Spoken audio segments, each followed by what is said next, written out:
Cuando la gente enfrenta problemas o tiene que hacer decisiones importantes, a menudo acude a otros buscando consejo acerca de lo que debe hacer. Si el problema es pequeño o familiar, puede que les pregunte a sus familiares o vecinos qué hacer. Pero cuando el problema es grande y habrá consecuencias a largo plazo, la gente a menudo busca un experto, alguien de quien se tenga la seguridad de que lo guiará con veracidad y autoridad sobre lo que se debe hacer. A lo largo de la historia de las Escrituras, Dios proveyó ese tipo de guía totalmente confiable a través de sus profetas. Esos hombres y mujeres aplicaron los pactos de Dios con autoridad a las situaciones que su pueblo enfrentaba. Esta es la tercera lección de nuestra serie Creemos en Jesús y la hemos titulado El Profeta. En esta lección veremos las formas en las que Jesús cumple el oficio de profeta aplicando con autoridad el pacto de Dios en nuestras vidas.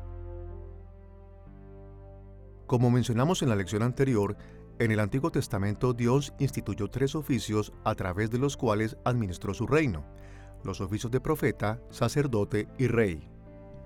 Y en la etapa final del reino de Dios, la cual comúnmente llamamos la era del Nuevo Testamento, los tres oficios encuentran su cumplimiento máximo en Cristo. Por esta razón, estudiar la importancia y función de estos tres oficios a través de la historia puede ayudarnos a entender la presente administración de Jesús del reino de Dios, así como las bendiciones y obligaciones de sus seguidores fieles.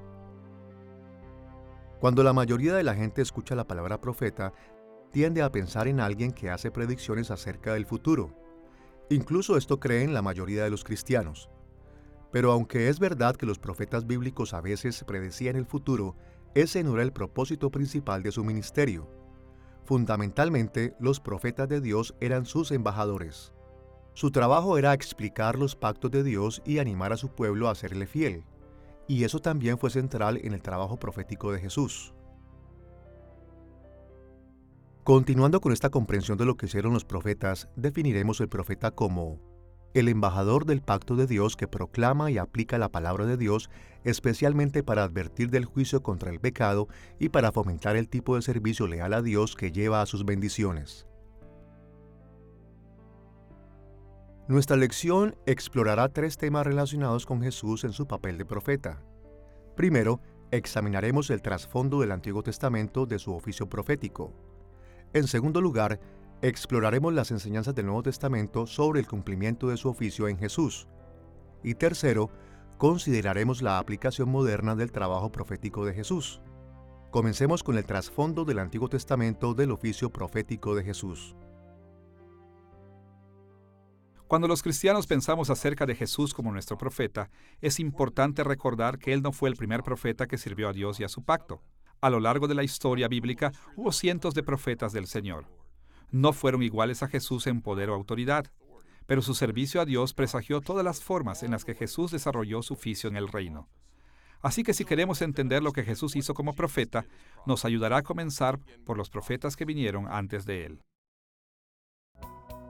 Nuestra discusión del trasfondo del Antiguo Testamento del oficio profético de Jesús se dividirá en tres partes. En la primera, mencionaremos los requisitos para el oficio de profeta. En la segunda, veremos la función de los profetas. Y en la tercera, consideraremos las expectativas que el Nuevo Testamento creó acerca de tal oficio. Veamos primero los requisitos para el oficio de profeta. Como ya hemos sugerido, los profetas del Antiguo Testamento eran embajadores o emisarios de los pactos de Dios. En sus pactos, Dios se reveló a sí mismo como el gran emperador de su pueblo y sus profetas sirvieron como emisarios o mensajeros autorizados de su corte real en el cielo. Llevaron la palabra de Dios al pueblo de Israel y a varias naciones más y les exhortaron a ser fieles a Dios como su rey. Por supuesto, muchas de las naciones alrededor de Israel también tenían sus propios profetas que eran semejantes a los verdaderos profetas de Dios de manera superficial. Pero estos falsos profetas usaban trucos, supersticiones y poderes demoníacos para representar a sus dioses falsos. Los falsos profetas en los días bíblicos, tanto en Israel como alrededor de otros países, hacían, decían, se veían y se comportaban mucho como verdaderos profetas. Pero creo que por encima de todo, lo que sobresale cuando vemos la Biblia en Reyes, Crónicas y otros libros proféticos, es el hecho de que los profetas del Antiguo Testamento se distinguían de los demás como verdaderos, porque hablaban en nombre del Señor mismo. Como hablaban en nombre del Señor, no infringían lo que Dios había dicho en su palabra. No infringían lo que otros profetas verdaderos habían dicho, distinguiéndose de esa manera. Creo que es muy importante entender que los profetas del Antiguo Testamento eran usualmente personas que se oponían a las creencias populares. Y desafortunadamente, especialmente en el norte de Israel, hubo un periodo de tiempo en el que los profetas estaban en las nóminas de pago. Cuando Amós dijo en Amós capítulo 7, «No soy profeta ni soy hijo de profeta», lo que está diciendo al sumo sacerdote en el reino del norte es que en realidad él no está en la nómina de pago del rey ni en la del sumo sacerdote. No soy un profeta, o sea, un profeta profesional, tampoco el hijo de un profeta. O sea, que no estoy en una escuela de profetas. Por eso no puedes decirme qué hacer. La razón por la que Amós dice esto es porque el sumo sacerdote le dice que se vaya a su casa y deje de molestarlos en el norte, que se regrese al sur. Y Amós dice, no puedo hacerlo porque Dios me ha ordenado hacer esto. A menudo encontramos que profetas como Jeremías, Miqueas y otros encontraban falsos profetas que estaban en las nóminas de pago de los reyes. Y si hay algo que podemos decir sociológicamente acerca de los verdaderos profetas, es que ellos no están en la nómina de pago de los reyes o de los sacerdotes.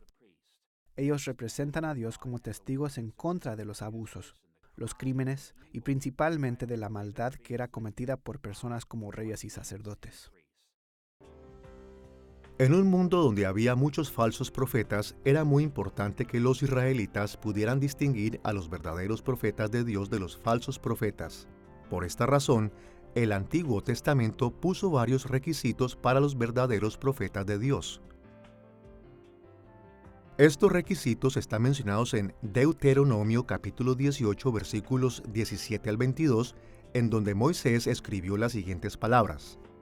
Y Jehová me dijo, profeta les levantaré de en medio de sus hermanos como tú, y pondré mis palabras en su boca, y él les hablará todo lo que yo le mandare. El profeta que tuviere la presunción de hablar palabra en mi nombre, a quien yo no le haya mandado hablar, o que hablare en nombre de dioses ajenos, el tal profeta morirá. Si el profeta hablare en nombre de Jehová, y no se cumpliere lo que dijo, ni aconteciere, es palabra que Jehová no ha hablado. Con presunción la habló el tal profeta. No tengas temor de él. En este pasaje podemos ver por lo menos 4 requisitos de los verdaderos profetas de Dios. Tal como Moisés enseñó aquí, los verdaderos profetas fueron llamados por Dios. Les fue dada la palabra de Dios para decírsela a la gente. Demostraron su lealtad a Dios al hablar en su nombre de acuerdo a sus mandamientos, y la autenticidad de su ministerio fue demostrada por el cumplimiento de su mensaje. Nuestra exploración de los requisitos de los profetas del Antiguo Testamento se enfocará en cada uno de los 4 requisitos que Moisés mencionó. Primero, los verdaderos profetas tenían que ser llamados por Dios. Segundo, se les tenía que ser dada la palabra de Dios para que la predicaran. Tercero, tenían que ser leales a Dios solamente predicando de acuerdo a sus mandamientos. Y cuarto, su ministerio tenía que ser validado por el cumplimiento de su mensaje. Veremos cada uno de estos criterios en más detalle, comenzando con el hecho de que los verdaderos profetas eran llamados por Dios. En el Antiguo Testamento, Dios llamó a mucha gente para servirle como profeta. Este llamado no era una invitación, era una orden divina. Dios, el Rey Divino, ordenó a uno de sus ciudadanos a servirle como su embajador. Vemos esta orden divina cada vez que el Antiguo Testamento registra la llamada de un profeta. Por ejemplo, consideremos el llamado del profeta Ezequiel en Ezequiel capítulo 2, versículos 1 y 2. Me dijo, Hijo de hombre, ponte sobre tus pies y hablaré contigo. Y luego que me habló, entró el Espíritu en mí y me afirmó sobre mis pies y oí al que me hablaba. Aquí vemos que cuando Dios le ordenó a Ezequiel pararse y escuchar la comisión, también envió su Espíritu para asegurarse de que Ezequiel cumpliera los requisitos. El llamamiento de un profeta era una oportunidad para que Dios ejerciera la toma de decisiones como Rey Celestial de su pueblo. Dios frecuentemente emitía esos llamados proféticos directamente al profeta, a menudo de manera audible. Dios directamente llamó a Samuel en 1 de Samuel capítulo 3, a Isaías en Isaías capítulo 6, a Amós en Amós capítulo 7 y a Jeremías en Jeremías capítulo 1. Pero en otras ocasiones, Dios comisionó a profetas de manera indirecta al instruir a algún profeta que llamara a otro. Por ejemplo, en 1 de Reyes capítulo 19, versículo 16, Dios le mandó al profeta Elías comisionar a su sucesor Eliseo. Tal llamado también nos ayuda a entender la compañía de los profetas y los hijos de los profetas vista en lugares como 1 de Reyes capítulo 20 y 2 de Reyes capítulo 2, que eran grupos de profetas centrados alrededor de un profeta llamado divinamente. A pesar de que el llamamiento venía directamente del profeta de Dios o a través de un siervo autorizado de Dios, el llamado del profeta venía por iniciativa del Señor a final de cuentas. Sin este llamado sobrenatural nadie podía volverse profeta, sin importar sus buenas intenciones, devoción a Dios o conocimiento de la palabra de Dios. Además de ser llamados por Dios, los profetas del Antiguo Testamento tenían que recibir la palabra dada por Dios para decirla. El Espíritu Santo inspiraba a los profetas a decir lo que Dios les ordenaba. Los verdaderos profetas no podían decir otras cosas diferentes de las que profetizaban. Pero cuando comparamos las diferentes maneras en las que los profetas de las Escrituras hablaban, podemos ver que la inspiración divina no significaba que los profetas no tuvieran control sobre sus palabras. Al contrario, el Espíritu Santo usó las personalidades de los profetas y sus perspectivas al presentar su mensaje profético de manera infalible a través de ellos. En este sentido, la inspiración de la profecía era idéntica a la inspiración de todas las demás escrituras. Escuchemos la manera en la cual Pedro habló de la inspiración del Espíritu Santo para los profetas en 2 de Pedro capítulo 1, versículos 20 y 21. Ninguna profecía de la Escritura es de interpretación privada, porque nunca la profecía fue traída por voluntad humana, sino que los santos hombres de Dios hablaron siendo inspirados por el Espíritu Santo. Como vemos aquí, el Espíritu Santo supervisó las palabras de los verdaderos profetas en el Antiguo Testamento y esto garantizó que sus palabras estuvieran llenas de autoridad y fueran infalibles. El Espíritu Santo obró a través de la personalidad y la perspectiva del profeta particular con el que estaba lidiando. El marco tradicional para entender lo que teológicamente se llama inspiración orgánica es que Dios trabajaba a través de sus siervos, a través de sus profetas, y usa su personalidad, su punto de vista particular, su educación y su falta de educación para sus propósitos. También podríamos pensar en usar la doctrina de la santificación y la comprensión de cómo Dios toma las cosas que son humanas, terrenales y físicas y las santifica para sus propósitos, para usarlas para sus propios fines, y hace eso con los profetas. Hay ejemplos en la literatura profética donde uno ve a Dios realmente dictándole a los profetas, como diciéndoles, tienen que ir y decirle esto al pueblo. E Isaías, Jeremías y Ezequiel iban y se lo decían. Así que hay momentos dentro de la literatura profética en los que Dios le dicta a los profetas y al mismo tiempo los utiliza tal y como son, sin ignorar sus personalidades, cuando trae su obra profética tanto para el antiguo Israel como para la iglesia. El tercer requisito de los profetas en el Antiguo Testamento era que tenían que ser leales a Dios al poner sus profecías en conformidad con su ley. A pesar de que es verdad que los profetas no simplemente tomaban dictado de Dios, el Espíritu Santo no les daba total libertad para decir cualquier cosa que ellos quisieran. No solo tenían que someterse a lo que Dios mandaba hablar, sino también tenían que asegurar que sus profecías estuvieran de acuerdo con la revelación existente de Dios, especialmente la que estaba registrada en las Escrituras. Escuchemos las palabras de Moisés en Deuteronomio capítulo 13, versículos 1 al 4. Cuando se levantare en medio de ti profeta, te anunciare señal o prodigios, y si se cumpliere la señal o prodigio que él te anunció, diciendo, vamos en pos de dioses ajenos, y sirvámosles, no darás oído a las palabras de tal profeta, ni al tal soñador de sueños. En pos de Jehová vuestro Dios andaréis. A él temeréis. Guardaréis sus mandamientos y escucharéis su voz. A él serviréis y a él seguiréis. Moisés enseñó algo muy importante aquí. Aunque un profeta pudiera hacer milagros y predijera el futuro, debía ser rechazado si sus instrucciones transgredían los mandamientos de Dios. Vemos este mismo énfasis en Lamentaciones capítulo 2, versículos 13 y 14, en donde Jeremías se lamenta sobre el hecho de que los falsos profetas en Israel han llevado a la nación fuera de su rumbo. Jeremías dijo que estos profetas habían fallado en exponer el pecado, esto es, habían aprobado la transgresión de la ley de Dios en vez de hacer que la gente tomara responsabilidad en el pacto de Dios. Habían alentado la desobediencia y de esta manera habían demostrado que eran falsos profetas. Finalmente, el cuarto requisito de los profetas del Antiguo Testamento era que sus profecías tenían que ser validadas por su cumplimiento. Es decir, sus predicciones tenían que hacerse realidad. Escuchemos las palabras de Moisés en Deuteronomio capítulo 18, versículo 22. Si el profeta hablare en nombre de Jehová, y no se cumpliere lo que dijo, ni aconteciere, es palabra que Jehová no ha hablado. Con presunción la habló el tal profeta, no tengas temor de él. Todas las palabras de los profetas de Dios eran confiables porque transmitían de manera precisa la palabra de Dios, cuyo carácter y promesas de pacto son absolutamente dignas de confianza.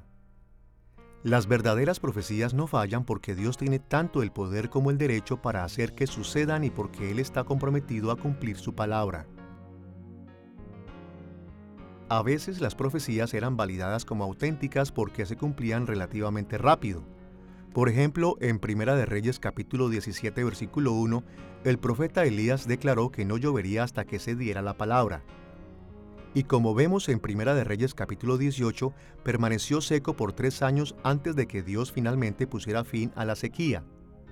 Y en Segunda de Reyes capítulo 7 versículos 17 al 20, vemos el cumplimiento inmediato de la profecía de Eliseo de que el oficial del rey moriría. En otras ocasiones el cumplimiento de las profecías no era tan inmediato. Por ejemplo, alrededor del año 930 a.C., un profeta verdadero predijo el nacimiento de Josías, quien sería un heredero fiel de la casa de David. Esta profecía está registrada en Primera de Reyes capítulo 13 versículo 2. Pero Josías, de quien se había predicho que nacería, no nació hasta el año 630 a.C., casi 300 años después de la profecía, como leemos en Segunda de Reyes capítulo 22 versículo 1. Y las profecías acerca del nacimiento de Jesús tomaron aún más tiempo en cumplirse. Deberíamos hacer una pausa para mencionar que a veces incluso las palabras de los verdaderos profetas no sucedían precisamente como fueron dichas. Pero tomando en cuenta la enseñanza de Moisés, ¿cómo pudo haber pasado esto? Para contestar esta pregunta, es importante darse cuenta que cuando leemos las profecías del Antiguo Testamento, a veces nos llevamos la impresión incorrecta de sus predicciones. Aunque muchas personas pensaron que los profetas predecían el futuro precisamente cómo se desarrollaría, en realidad ese no siempre fue el caso. La mayoría de las veces los profetas advirtieron de las maldiciones que podrían suceder si la gente permanecía en el pecado y ofrecieron las bendiciones que vendría si la gente actuaba con fidelidad. La meta de estas profecías era motivar a la gente a arrepentirse del pecado y a seguir siéndole fieles a Dios y a su pacto. Solamente cuando los verdaderos profetas indicaban que Dios había jurado hacer algo, entonces sus predicciones eran absolutas. Como resultado, una forma legítima para que se cumpla la profecía era que la gente cambiara su conducta y esto afectaría el resultado de las profecías.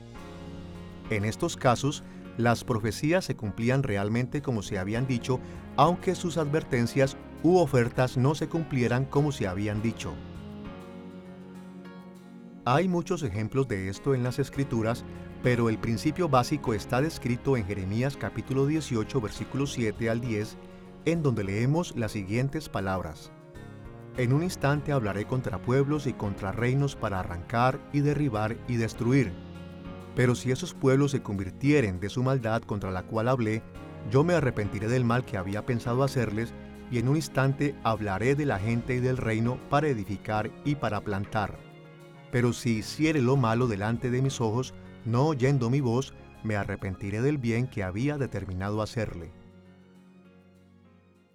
Hay un principio que es anunciado en Jeremías 18, en el cual Dios efectivamente dice: pero si esos pueblos se convirtieren de su maldad contra la cual hablé, yo me arrepentiré del mal que había pensado hacerles.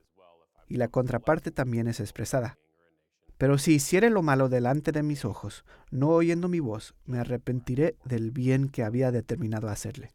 Y este principio parece que funciona de tal manera que esta condición se indica explícitamente aquí. Al parecer se llevó a cabo en otros pasajes de manera implícita, específicamente en contextos en los que Dios amenaza con juzgar o promete bendiciones. Probablemente el ejemplo clásico está en el libro de Jonás, en donde Dios envía a Jonás a anunciar el juicio a la gente de Nínive. Jonás hace esto y la gente de Nínive se arrepiente, invocando el criterio de arrepentimiento humano, que parece que era lo que Dios estaba tratando de hacer en sus corazones desde el principio. De una u otra manera, las palabras de los verdaderos profetas siempre se cumplen. A veces se cumplen como fueron dichas, a veces los seres humanos responden a las profecías y entonces traen un resultado diferente. Pero en todos los casos, los resultados de la verdadera profecía son consistentes con el pacto y el carácter de Dios y hacen auténtico el ministerio de sus verdaderos profetas. Moisés describió los requisitos del oficio profético como una forma en la que el pueblo de Dios podía reconocer cuáles profetas hablaban realmente en nombre de Dios. Hizo esto porque quería que ellos discernieran y obedecieran los mensajes de los verdaderos profetas y vivir fielmente al pacto de Dios.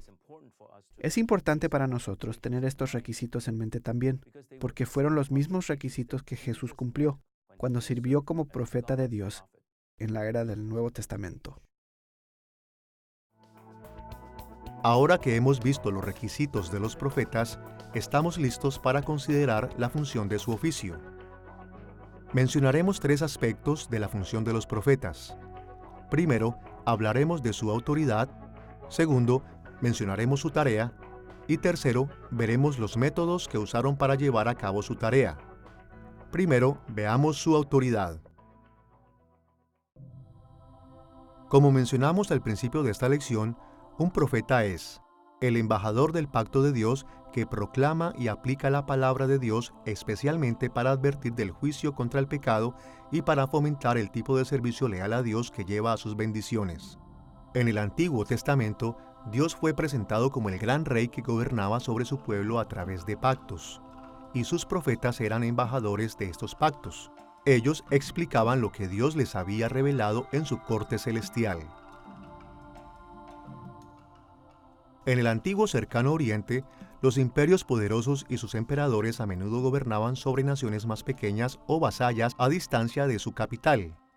Estos emperadores típicamente imponían un tratado en los vasallos que describía los términos de su relación. Normalmente, la Biblia se refiere a este tipo de tratado como un pacto. Para administrar y ejercer estos pactos, los emperadores empleaban embajadores que hablaban en su nombre y hacían uso de su autoridad. Era el trabajo del embajador decirle a las naciones vasallas los términos del tratado para advertirles sobre las maldiciones que vendrían si eran infieles a los términos del tratado y animarlos a obedecer estos términos para obtener las bendiciones. Conocer la historia del cercano Oriente es importante porque en el Antiguo Testamento Dios a menudo describió su relación con su gente en términos de un pacto entre un emperador y un vasallo. Y como emperador, él nombraba profetas para ser embajadores con autoridad que le recordaban a sus vasallos los términos de su pacto. Como los profetas eran los embajadores de Dios, sus palabras tenían que ser recibidas como si Dios mismo las hubiera dicho.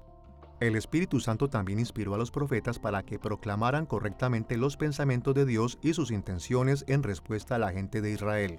De esta manera, Dios aseguró que todos sus profetas siempre hablarían con autoridad y verdad cuando lo representaran a Él. ¿Por qué tomamos las palabras de los verdaderos profetas seriamente? Porque ellos hablaban en el nombre de Dios. Si no tomamos sus palabras en serio, estamos incircuncisos de corazón y de oído, como la Biblia lo describe.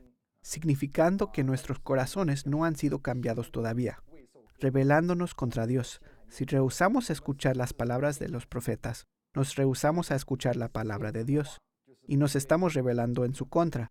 Por lo tanto, es una cuestión muy seria. Con este entendimiento de la autoridad profética en mente, reflexionemos acerca de la tarea que Dios le asignó a sus profetas. Para entender la tarea de los profetas, veamos los tratados de los emperadores del antiguo cercano Oriente.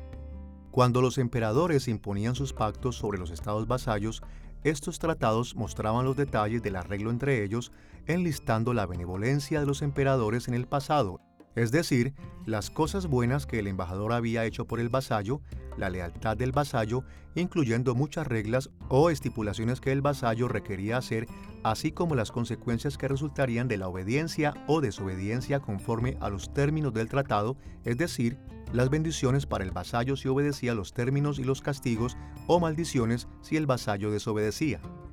Dinámicas muy similares tomaban lugar en la relación entre Dios y su pueblo del pacto. Así que, como embajadores del pacto de Dios, a los profetas se les asignaba la tarea de recordarle al pueblo de Dios los detalles de su pacto y la de usar amenazas de juicio y ofrecer bendiciones para animarlos a obedecer sus términos. Cuando Israel estaba bien con Dios, los profetas les recordaban las consecuencias de sus acciones para animarlos a perseverar en fidelidad. Vemos ejemplos de esto en Jeremías capítulo 7, versículos 5 al 7, capítulo 21, versículo 12 y capítulo 22, versículos 4 y 5. Pero cuando Israel no estaba en buenos términos con Dios por desobediencia seria o prolongada a los términos del pacto, los profetas le acusaban de rebelión y deslealtad. Describían los pecados de Israel y le recordaban a la gente de las maldiciones del pacto para llevarlos al arrepentimiento. Vemos ejemplos de esto en Jeremías capítulo 8 y Amós capítulo 4, versículos 1 al 3. Y en muchos casos, los profetas incluso le ofrecían bendiciones a Israel si la nación cumplía con la exigencia del arrepentimiento. Encontramos este tipo de profecía en Joel capítulo 2, versículos 12 al 27 y en muchos otros lugares. Ahora que hemos visto la autoridad y la tarea de los profetas bíblicos, debemos mencionar brevemente los métodos que usaban para lograr su trabajo. Sin duda alguna, el método más común que los profetas utilizaban para lograr su tarea era hablar. Los profetas realizaban su trabajo principalmente proclamando las palabras de Dios a su pueblo. Acusaban a la gente de pecado, le exigían obedecer, la animaban a perseverar, le advertían sobre los juicios y le ofrecían bendiciones. Decían parábolas, predecían el futuro, oraban e incluso intercedían por el pueblo de Dios. Vemos esto cientos de veces en las Escrituras. Además, muchos profetas también escribieron sus palabras, razón por la cual encontramos muchos libros proféticos y otros escritos en la Biblia. Pero los profetas también usaron otros métodos que se basaban más en acciones especiales que en la comunicación verbal. Por ejemplo, el Espíritu Santo les dio a algunos profetas el poder de realizar señales y maravillas proféticas. Estos actos milagrosos de poder testificaban la legitimidad de los profetas como embajadores de Dios y demostraban la intención de Dios de respaldar las advertencias y ofrecimientos que los profetas proclamaban. Como un ejemplo, el profeta Moisés anunció la voluntad del Señor tanto a los israelitas como a los egipcios y sus palabras fueron acompañadas por un sinfín de milagros y señales como las 10 plagas sobre Egipto, la partición del Mar Rojo y muchos otros milagros registrados en el libro de Éxodo, Levítico y Números. Estas obras del poder del Espíritu Santo testificaron que Moisés era un verdadero profeta y advirtieron tanto a los egipcios como a los israelitas que debían obedecerle. Los ministerios de los profetas Elías y Eliseo también incluyeron muchos eventos milagrosos, como vemos en Primera de Reyes capítulo 17 a Segunda de Reyes capítulo 13. El profeta Samuel también realizó milagros como enviar truenos y lluvia en Primera de Samuel capítulo 12. Y un profeta sin nombre en Primera de Reyes capítulo 13 dio una señal milagrosa al enfermar la mano del rey Jeroboam. Además de los milagros, muchos profetas también realizaron acciones simbólicas que confirmaban sus mensajes verbales. Incluso se involucraron en encuentros espirituales al exhortar al pueblo de Dios a obedecer los términos de su pacto. Ver a los profetas como emisarios del pacto de Dios nos ayuda a entender que las amenazas de maldiciones de la Biblia están todas basadas en la relación de pacto entre Dios y su pueblo. Dios no es caprichoso en cuanto a la manera de tratar a su pueblo.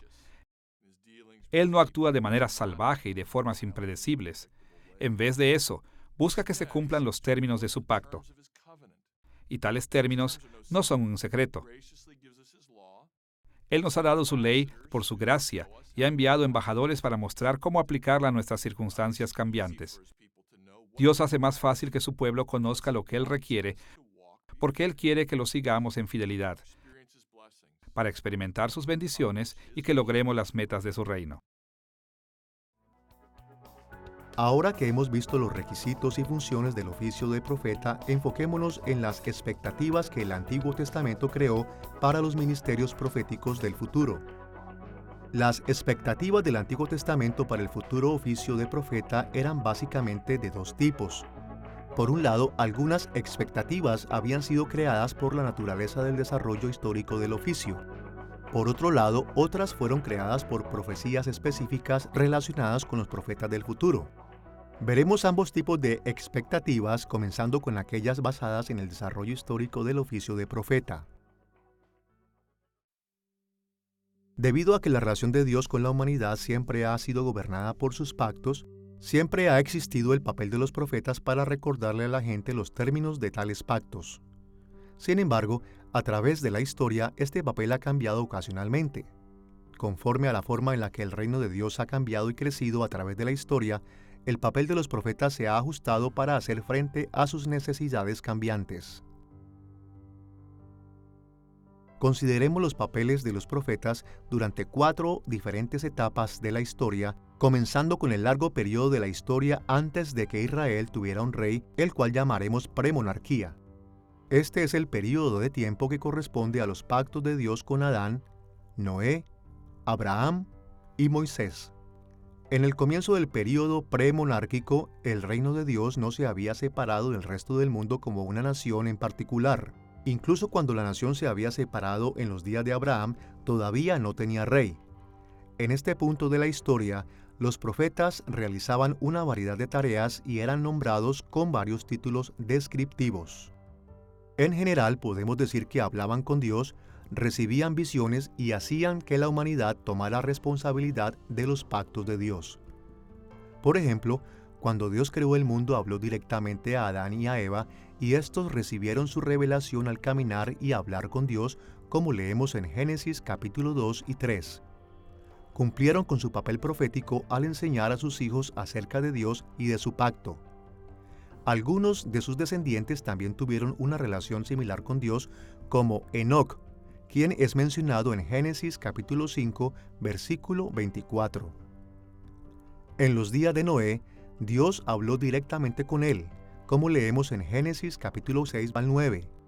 Pero también llamó a Noé a profetizar el pacto del juicio en contra del mundo porque habían pecado tan grandemente contra él, como Pedro enseñó en 2 de Pedro capítulo 2 versículo 5. Más allá de esto, Noé realizó la acción realmente profética de construir el arca y llenarla con animales para confirmar su mensaje. Dios también habló directamente con Abraham y le reveló sus planes para el futuro. A través de sus conversaciones con Dios y de la comunicación que tuvo de aquellas conversaciones con otras personas, Abraham también desempeñó un papel profético, el cual es mencionado en lugares como Génesis capítulo 20, versículo 7. Los descendientes de Abraham, Isaac, Jacob y José también sirvieron como profetas de Dios. Recibieron sueños y visiones de Dios y también visitas angelicales. Cada uno de los profetas hizo que la gente tomara responsabilidad del pacto de Dios al proclamarles su palabra a ellos y al exhortarlos a ser fieles al Señor. En los días de Moisés encontramos otro periodo significativo de actividad premonárquica. De acuerdo a Números capítulo 12, versículo 6, Moisés mismo era el profeta prominente de este tiempo. En este punto de la historia, Dios le dio a su pueblo un pacto escrito en la forma de los 10 mandamientos y del libro del pacto, en Éxodo capítulo 20 al 23, y se volvió la responsabilidad de Moisés administrar este pacto explicándoselo a la gente, gobernándolos de acuerdo a sus términos y exhortándolos a ser fieles a Dios para recibir las bendiciones del pacto en vez de las maldiciones del pacto. Otros profetas contemporáneos de Moisés y posteriores a él continuaron realizando estas funciones, aunque ninguno con tanto alcance y tanta influencia como el ministerio de Moisés. Mientras que el oficio de profeta había sido extremadamente amplio durante la premonarquía, se formalizó claramente en los días de la monarquía, cuando la nación de Israel se había asentado en la tierra prometida y estaba viviendo bajo el reinado de un rey. El período monárquico comenzó con Saúl, el primer rey de Israel, pero está más asociado con el sucesor de Saúl, David y sus descendientes. Durante el período monárquico, el oficio de profeta se enfocó en los lugares centrales de poder, especialmente en la corte del rey y la ciudad de Jerusalén, y el número de profetas aumentó. Con el rey como el punto de enfoque del pueblo vasallo de Dios, el trabajo del profeta de recordarle a la gente los términos del pacto de Dios fue logrado comúnmente a través del contacto directo con el rey. Durante este periodo, el rol primario de los profetas era recordarles a los reyes y a sus cortes del deber de la nación de servir a Dios fielmente. Por ejemplo, Primera y Segunda de Reyes y Segunda de Crónicas registran muchas interacciones entre los profetas y los reyes de Israel y Judá. Aún así, los profetas continuaron hablándole a la gente, recordándole los requerimientos del pacto del Señor y de las consecuencias de su conducta. Los profetas también fueron mandados de las naciones vecinas para vivir en paz con Israel y Judá. La razón por qué la Biblia menciona a Israel y Judá como dos reinos diferentes, ya que inicialmente eran un solo reino. Pero después el reino se dividió bajo el hijo de Salomón, Rehoboam. Esto sucedió alrededor del año 920 a.C., o algo así. Y el reino del norte tenía 10 tribus. El del sur tenía 2. El reino del norte fue llamado Israel. La tribu más grande era Efraín. Pero todas las 10 tribus fueron llamadas Israel. Y la parte del sur fue llamada Judá, la tribu más grande de ahí, y la capital del sur era, por supuesto, Jerusalén. Después de la era de Salomón, hubo una división entre el reino del norte y el reino del sur. Al reino del norte se le llamó Israel y tenía su propio lugar central de adoración. Al reino del sur se le dio el nombre de Judá. Después de la separación de los reinos, vemos que los profetas se dirigen a diferentes lugares. Oseas era profeta de Israel, e Isaías era profeta de Judá. Así hay áreas respectivas de ministerio relacionadas a estos reinos. Tristemente, los reyes y el pueblo de Israel y de Judá no obedecieron a los profetas, y como resultado, fueron eventualmente sujetos a la maldición del pacto del exilio de la tierra prometida. El reino del norte de Israel fue exiliado en el año 723 o 722 a.C. y fue hecho prisionero en Siria. El reino del sur de Judá fue exiliado en el año 587 o 586 a.C. y hecho prisionero en Babilonia. El oficio de profeta continuó estando orientado hacia los reyes del pueblo de Dios incluso durante el exilio. Pero en esta etapa de la historia no había rey, así que el énfasis era restaurar al rey y al reino para el pueblo de Dios. Para lograr su meta, los profetas animaron al pueblo de Dios a arrepentirse de su pecado y a regresar a la fidelidad del pacto para que Dios les diera sus bendiciones. Los profetas también proclamaron que si la gente volvía a Dios, Él los fortalecería en el mantenimiento de su pacto para que no cayeran bajo la maldición. Como leemos en Jeremías capítulo 31, versículos 33 y 34, el Señor incluso haría que fuera imposible que volvieran a romper el pacto de nuevo, para que vivieran en su ley con entusiasmo. A lo largo de su ministerio, los profetas esperaban persuadir a Dios de restaurar su reino en la tierra prometida bajo el reinado de un descendiente justo de David. Con el paso del tiempo, el período del exilio llegó a un final parcial durante el período de la restauración. Esta era posterior al exilio, comenzó alrededor del año 539 o 538 a.C. Todavía no había rey en Israel o en Judá en este momento, pero Jerusalén y el templo fueron eventualmente reconstruidos y muchas familias regresaron a vivir a la tierra prometida. Aún había relativamente pocos profetas en este momento. Algunos profetas fieles como el profeta Ageo y Zacarías mantuvieron su vista en los líderes y la población general para animarlos a ser fieles a Dios. Exhortaron a la nación a ser fieles durante los intentos de restauración para que Dios los guiara hasta que se terminara de completar. Desafortunadamente, la gente no escuchó las advertencias proféticas y los esfuerzos de restauración flaquearon. Durante este periodo de restauración, las expectativas del reino eran que Dios eventualmente cumpliría las promesas que le hizo a David, regresando a uno de sus herederos al trono de Judá. Vemos esta esperanza expresada en lugares como Zacarías capítulo 12 y 13. En el comienzo la esperanza era que la obediencia del pueblo movería a Dios para bendecirlos. Pero al flaquear la restauración, la esperanza se volvió que, con el tiempo, Dios tendría compasión de su pueblo a pesar de su pecado y restauraría el reino por el bien de su propio nombre. Siguiendo el desarrollo histórico del oficio de profeta, podemos ver que los profetas siempre fueron embajadores con autoridad a quienes se les había dado la tarea de hacer que el pueblo de Dios se hiciese responsable de su pacto. Y esta coherencia creó una expectativa particular para los ministerios proféticos del futuro. Específicamente, al indicar que los futuros profetas de Dios también serían sus emisarios con autoridad, cuyo trabajo sería recordarle a su pueblo de la benevolencia que Dios tuvo hacia ellos y la lealtad que Él requería de ellos y de las consecuencias en cuanto a bendiciones y maldiciones. Pero también hubo expectativas creadas por las maneras en que el oficio de profeta cambiaba con el tiempo. En el comienzo, los profetas de Dios no estaban asociados cercanamente con el oficio de rey. Pero una vez que Israel tuvo un rey, vemos que el rol de profeta estuvo estrechamente ligado al oficio real y que cada vez que cambios sustanciales afectaban el oficio de rey, hubo repercusiones en el oficio de profeta. Así que las expectativas para el oficio de profeta en el período del Nuevo Testamento tenían que estar trazadas principalmente desde la última etapa de la historia del Antiguo Testamento, es decir, la restauración posterior al exilio, cuando el pueblo de Dios estaba esperando todavía un regreso davídico al trono. En particular, la expectativa era que los futuros profetas proclamarían y acompañarían al rey mesiánico escoltando la nueva era de fidelidad al pacto de Dios. Además de las expectativas del Antiguo Testamento para los profetas futuros, que estaban basadas en el desarrollo histórico del oficio, también había expectativas creadas por profecías específicas relacionadas con los profetas del futuro. Hay demasiadas profecías en el Antiguo Testamento acerca de los profetas del futuro como para mencionarlas todas. Así que para los fines de esta lección, limitemos nuestra discusión a solamente 3. La primera que mencionaremos es la esperanza de que Dios cumpliría en su debido tiempo la profecía del exilio de que un profeta especial será el mensajero del Señor mismo. De acuerdo a Isaías capítulo 40 versículos 3 al 5, un profeta especial anunciaría que el Señor vendría a conquistar a todos sus enemigos y a restaurar la monarquía davídica.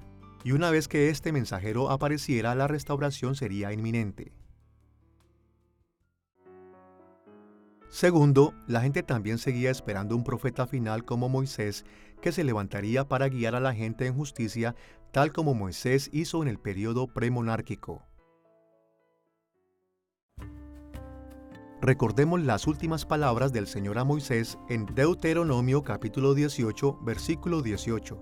Profeta les levantaré de en medio de sus hermanos como tú, y pondré mis palabras en su boca, y él les hablará todo lo que yo le mandare.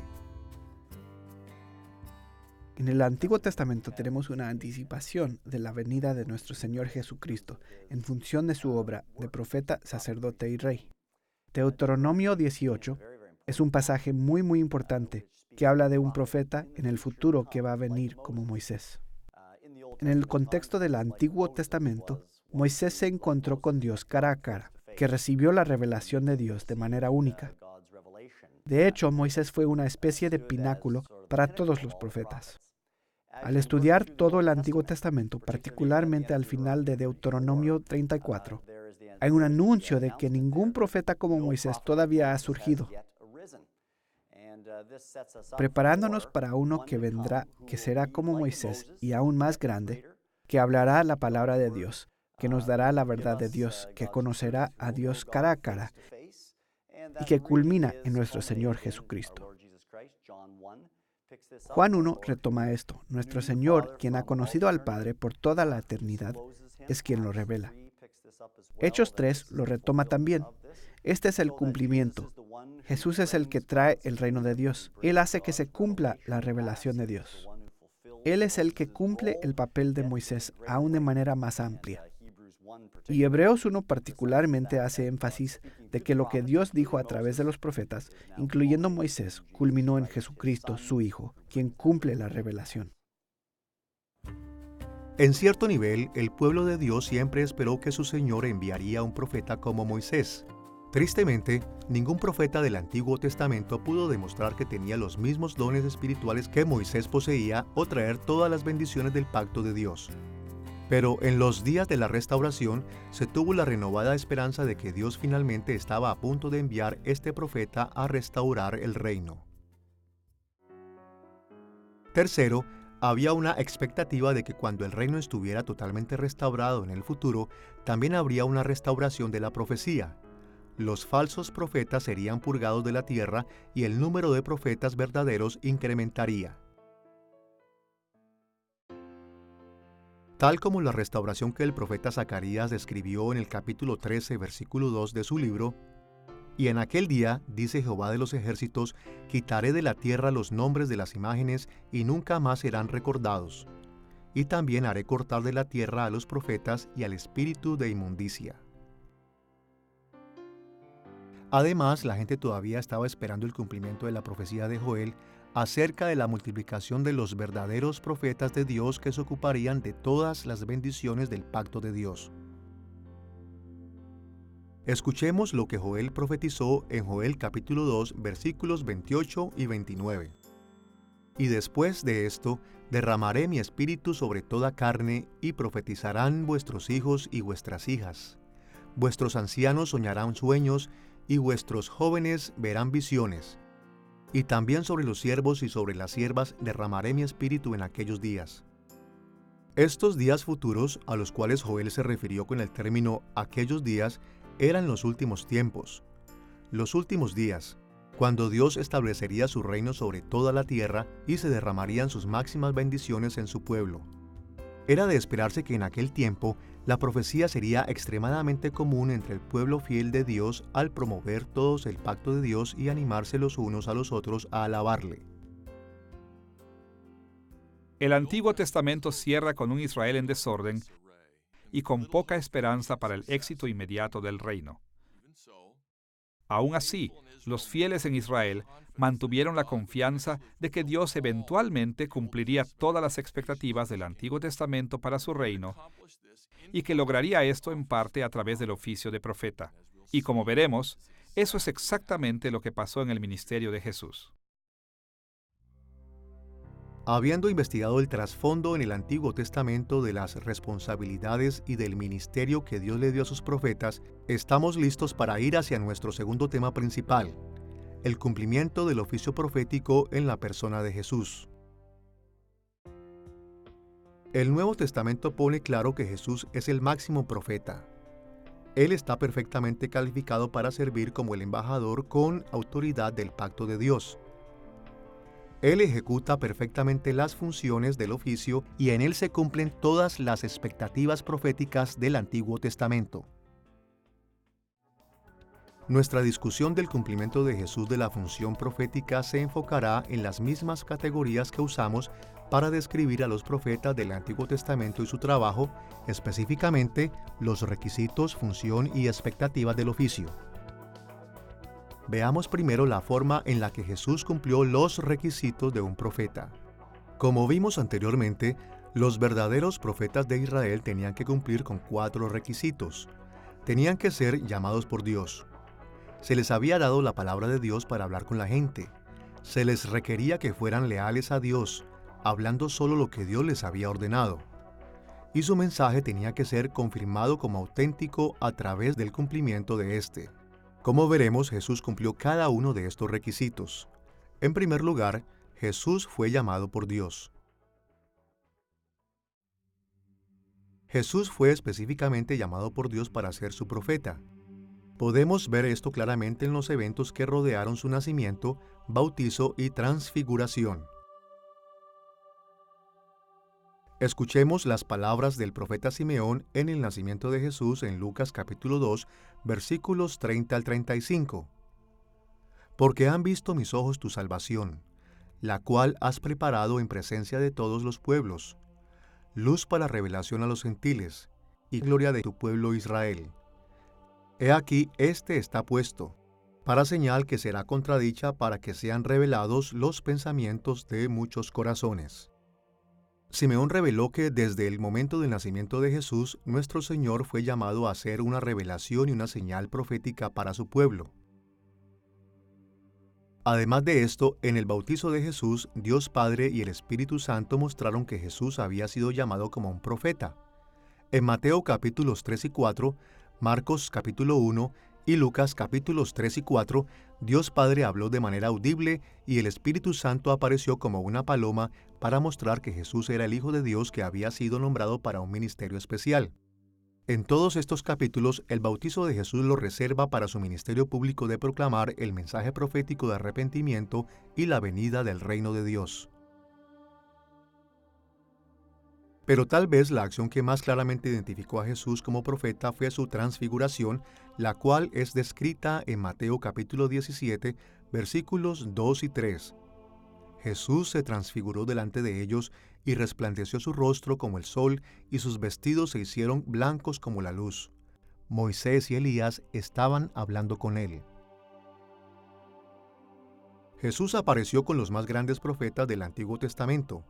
Moisés, el dador de la ley y el estándar para aquellos que hablarían las palabras de Dios a su pueblo. Y Elías, el que hacía milagros, cuya predicación llamó a la infiel casa de David al arrepentimiento. Solo por su presencia con estos dos hombres, Jesús fue mostrado como un gran profeta. Pero notemos lo que pasó después de esto en Mateo capítulo 17, versículos 4 y 5. Entonces Pedro dijo a Jesús: Señor, bueno es para nosotros que estemos aquí. Si quieres, hagamos aquí 3 enramadas. Mientras él aún hablaba, una nube de luz los cubrió, y he aquí una voz desde la nube que decía: Este es mi Hijo amado, en quien tengo complacencia. A él oíd. Dios ordenó a Pedro y a los otros discípulos que no escucharan a los 3 profetas, sino solo a Jesús. Debían prestar atención a Jesús por encima de Moisés y Elías. De esta forma, Dios mismo demostró que Jesús era el profeta máximo de todos los tiempos. Es interesante que en el relato de la transfiguración, Dios ordena a los discípulos a que escuchen a Jesús. Creo que es importante reconocer que no les instruyó que abandonaran a Moisés o a Elías, sino a darle mayor importancia a Jesús. Lo principal de ese momento, creo yo, era establecer el hecho de que Jesús es el cenit de la revelación de Dios. La tradición de los judíos era reconocer y respetar a Moisés como la encarnación de la ley y a Elías como uno de los más famosos profetas. No es que la ley sea obsoleta o que los profetas sean obsoletos. Ciertamente no queremos abandonar nuestro Antiguo Testamento. Pero aquí estamos subrayando la naturaleza superior de la revelación de Jesucristo. Es más bien como el primer capítulo de la Epístola de los Hebreos, en donde Dios nos habló en muchas ocasiones, de muchas maneras diferentes a través de sus profetas. Pero ahora hemos llegado a lo más puro y lo más completo. Dios no estaba enviando un mensajero aquí, sino Dios mismo estuvo entre nosotros. Eso, creo yo, es lo que subyace al mandato en la transfiguración. Para el segundo requisito, Jesús declaró específicamente que se le había dado la palabra por Dios para decirla. Tomemos por ejemplo las palabras de Jesús registradas en Juan capítulo 14, versículo 24. Y la palabra que habéis oído no es mía, sino del Padre que me envió. Jesús hizo declaraciones similares en lugares como Juan capítulo 12, versículo 49 y capítulo 14, versículo 10. De hecho, en Juan capítulo 1, Jesús está realmente refiriéndose a la palabra de Dios. La palabra verbo, usada en Juan capítulo 1, la palabra griega logos, ha sido discutida mucho por los teólogos a través de los años. Podría ser cierto que había un entendimiento griego sobre la idea de Dios como razón o que Dios es sabiduría.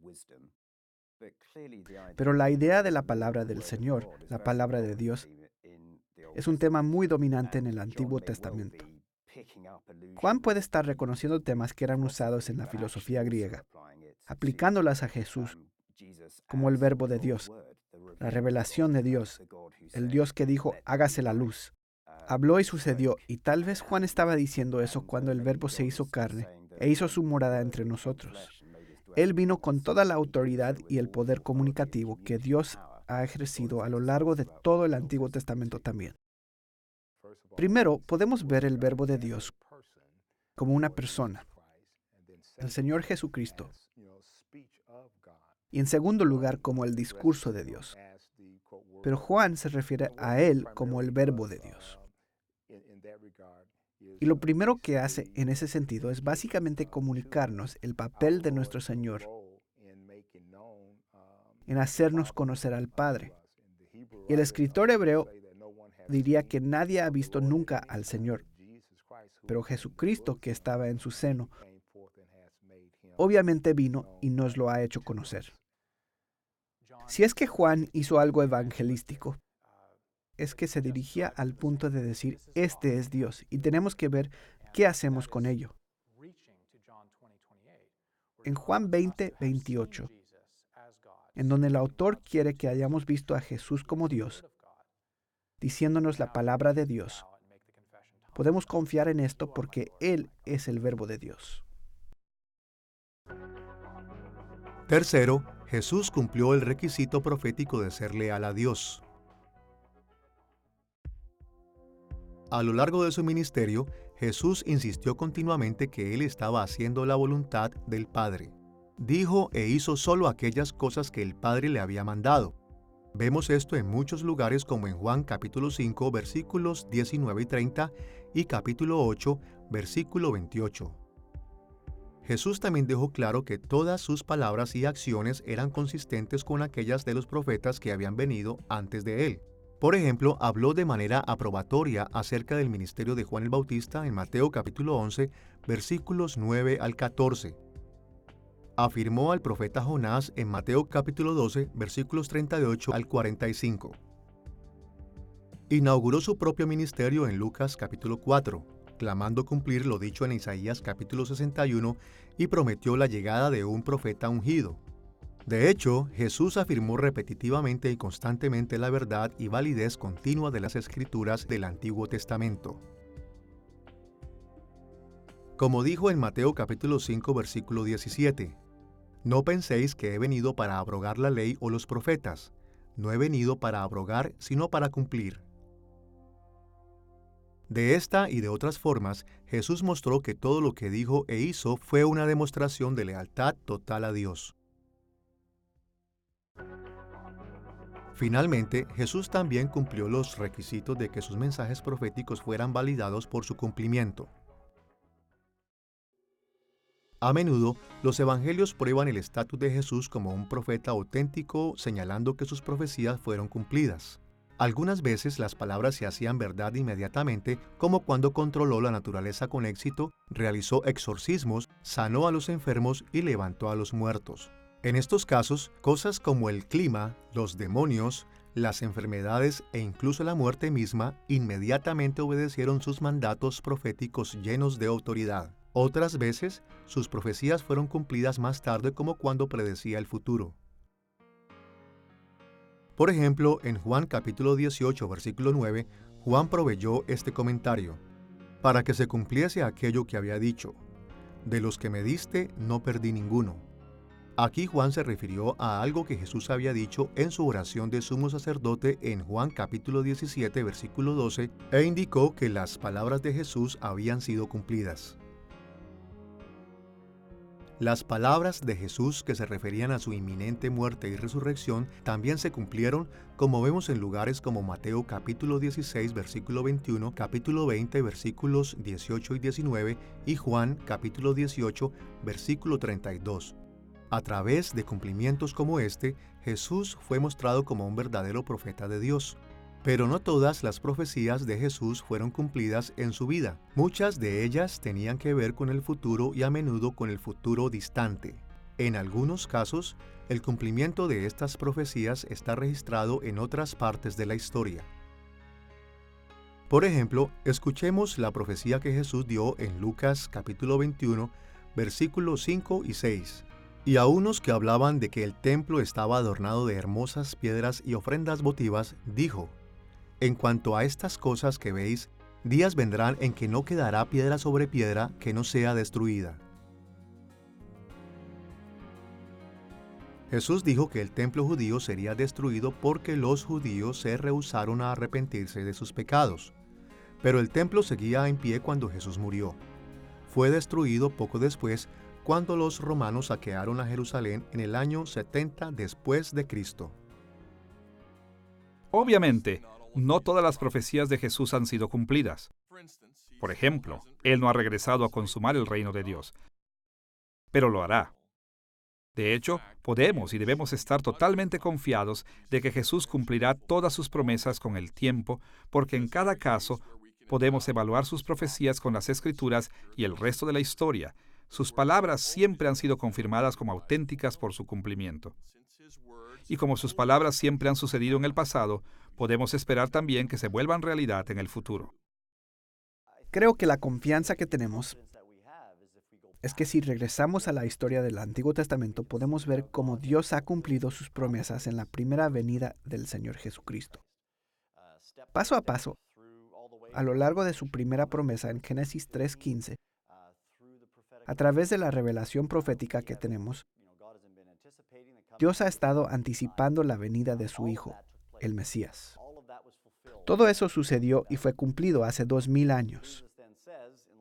Cuando Jesús dice que regresará, así sucederá. Podemos estar seguros, dado a que Dios ha mantenido sus promesas en el pasado, que lo seguirá haciendo en el futuro.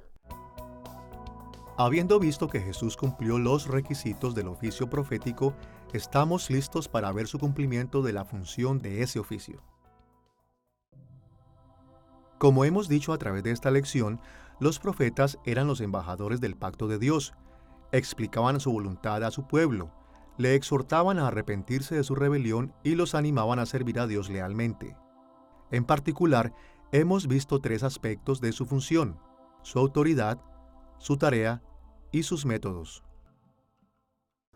En este punto de nuestra lección, describiremos la función de Jesús como profeta haciendo un paralelo de la función de los profetas del Antiguo Testamento. Primero, veremos la autoridad de Jesús para representar a Dios. Segundo, veremos que su tarea era similar a la de los profetas del Antiguo Testamento. Y tercero, mostraremos que sus métodos eran similares a los de ellos. Veamos primero la autoridad de Jesús para representar a Dios. El Nuevo Testamento deja muy claro que Jesús tenía autoridad para hablar en nombre de su Padre. Vemos esto en pasajes como Juan capítulo 7, versículos 16 al 19, capítulo 12, versículos 49 y 50, y capítulo 14, versículo 24. En estos pasajes, Jesús habló con una autoridad que le había sido delegada por Dios Padre. Como Jesús le dijo a las multitudes en Jerusalén en Juan capítulo 7, versículos 16 al 19. Mi doctrina no es mía, sino de aquel que me envió.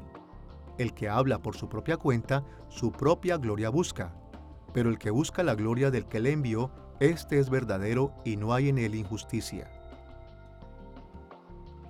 La autoridad de Jesús venida del Padre también es evidente en su enseñanza de que cualquiera que lo recibiera a Él también recibiría al Padre, y cualquiera que lo rechazara también rechazaría al Padre. Esto es claro en muchos pasajes como en Mateo capítulo 10, versículo 40, Marcos capítulo 9, versículo 37, Lucas capítulo 9, versículo 48 y Juan capítulo 13, versículo 20 y capítulo 12, versículo 44. A manera de ejemplo, escuchemos las palabras de Jesús en Lucas capítulo 10, versículo 16. El que me desecha a mí, desecha al que me envió. Aquellos que se alejan de la persona y mensaje del mensajero autoritativo de Dios con el tiempo reconocerán la autenticidad de su mensaje. Pero, tristemente, para ese entonces pueden ya haber perdido la oportunidad de responder. Escuchemos el relato de la confrontación de Jesús con sus oponentes en Juan capítulo 8, versículos 26 al 28. Muchas cosas tengo que decir y juzgar de vosotros, pero el que me envió es verdadero. Y yo, lo que he oído de él, esto hablo al mundo. Pero no entendieron que les hablaba del Padre. Les dijo pues Jesús: Cuando hayáis levantado al Hijo del Hombre, entonces conoceréis que yo soy, y que nada hago por mí mismo, sino que según me enseñó el Padre, así hablo. Con este entendimiento de la autoridad profética de Jesús en mente, estamos listos para ver la tarea que le fue dada a Jesús para cumplir. Como hemos notado antes, dado que los profetas eran los embajadores del pacto de Dios, se les asignó la tarea de recordarle al pueblo de Dios los detalles de su pacto y de animarlos a obedecer sus términos. Y en su papel como profeta, esta tarea también le fue asignada a Jesús. Vemos esto especialmente en la manera en que Jesús anunció las buenas noticias de que las etapas finales del reino de Dios estaban llegando. Primero, en todas sus enseñanzas acerca del reino de Dios, Él proclamó la verdad del reinado de Dios y su autoridad, y por lo tanto afirmó la existencia del pacto de Dios con su pueblo. Vemos esto en muchos lugares, incluso en el Padre Nuestro en Mateo capítulo 6, versículo 10, en donde Jesús le enseñó a sus discípulos a pedirle a Dios que su reino viniera a la tierra y que su voluntad fuera hecha. Segundo, Jesús también se ocupó de que los términos del pacto siguieran ejerciéndose, los cuales la gente había fallado en obedecer. Esto es claro en sus exhortaciones de que la gente se arrepintiera de sus pecados, como en Mateo capítulo 4, versículo 17 y Marcos capítulo 1, versículo 15. Y tercero, Jesús afirmó las consecuencias de su pacto. Por ejemplo, en las 7 advertencias de Mateo capítulo 23, Jesús exhortó al pueblo de Dios a obedecer a Dios para evadir su juicio. Y en las bienaventuranzas al comienzo del Sermón del Monte, en Mateo capítulo 5, versículo 3 al 12, animó al pueblo de Dios a pedirle a Dios misericordia para recibir sus bendiciones.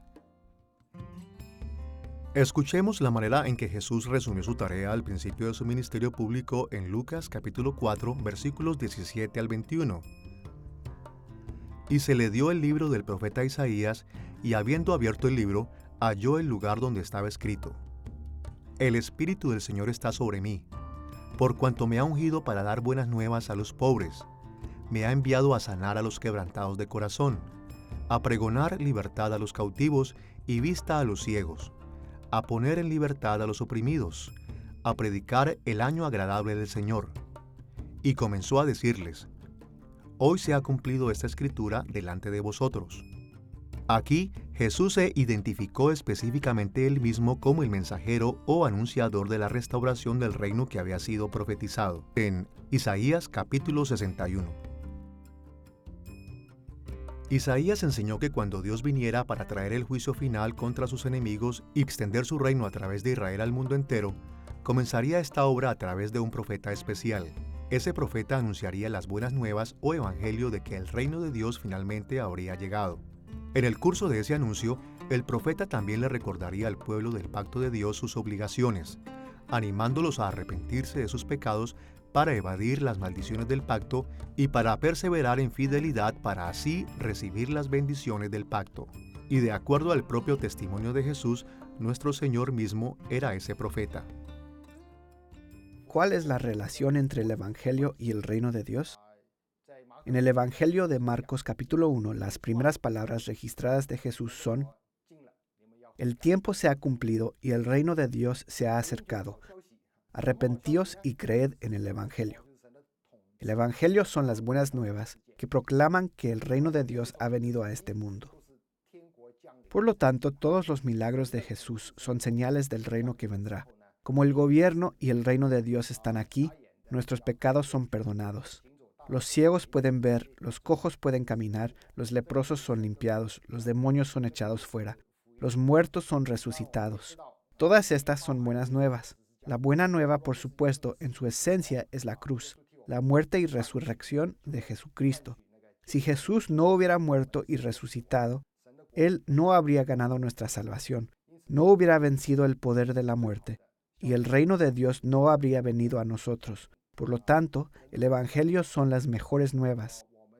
La venida del reino de Dios es la mayor bendición y alegría para la raza humana.